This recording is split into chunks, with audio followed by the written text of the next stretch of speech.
Hello everybody! Today we're in my greenhouse to check on my citrus grafts. Those are Staroko 10. The method I use for grafting is essentially cutting a notch in a branch or the trunk, slicing my cutting a bit like you would for a cleft graft, inserting in it, wrapping, and then putting clothespin on top to keep it in place. Those were left for 2 months. This is Staraji 55. I failed to graft it last year, but this year it's a success. I've had trouble grafting Echenquat last year, but look, there's even a flower this year. Some others, like Starton 24, have issues with dieback. Thankfully, I have another graft just below, and 2 more, even lower. You can see how I did my grafts. I cut a notch, put the scion in the flap, put the flap over, and then I wrapped them and used clothespin to keep them in place. Though here, I kind of messed up. This is by use. The graft did start taking, but I didn't put a clothespin on it. It was very weakly attached, and when I unwrapped it, it broke off. But at least I have one Bayous graft that took. Here's another mistake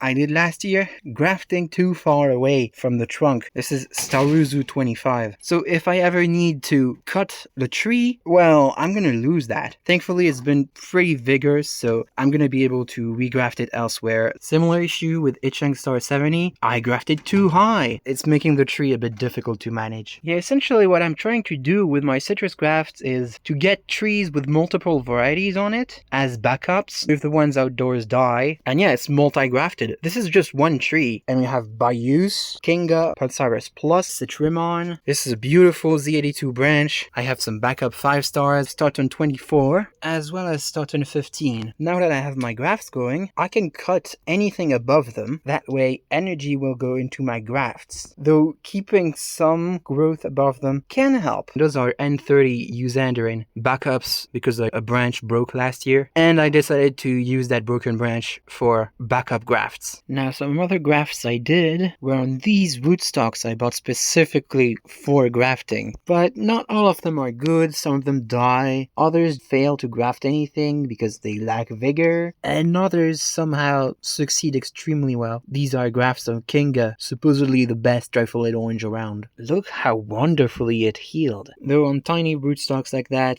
they often lack vigor and I barely get anything to take. It's barely attached to the rootstock. The rootstock I used for Staroko is my thickest, and I also got some success on it. And Yuzu Yalta also succeeded on another rootstock. Seems like it's one that grafts very easily because I got a lot of success on my main rootstock as well. Yalta is an extremely good Yuzu. These Echenquat grafts have really succeeded. Let's just say this tree will probably go in the ground next year. Yeah, you really want to choose your rootstocks well. Super thin ones like this, they tend to have lower vigor than something that is bigger and thicker. There was also the matter of which species to choose, and personally, things like this Citrandarin, I prefer to avoid them if possible. Here in Europe, when you buy trees, they're often grafted on rootstock like C35, which is a citrange, Carrizo, which is a citrange, FA5, which is a Citrandarin, could also be a Citramillo, like 4475, which is also called Swingle, but I think the better choice, by far, is trifoliate orange. Sure, it's not as vigorous. Typically, stuff grafted on Citrandarin, Citrange, Citramillo, they have a wider range of soil types they're adapted to, and they grow much faster. However, they don't have as good dormancy or cold tolerance. So in cold regions, I really prefer to have trifoliate orange as a rootstock and trying to find more vigorous types, simply because they're going to give the best dormancy and hardiness to whatever you graft onto them. And don't graft too low, because then they might get in contact with the frost and the humidity of the soil. By the way, there are differences between trifoliate orange rootstocks for cold tolerance. I'm going to put it on screen. There has been a study which showed that some trifoliate orange rootstocks give more hardiness to whatever you graft onto them than others. So yeah, in cold regions, I don't really recommend using anything but trifoliate orange as rootstock, as it strongly reduces the risk of getting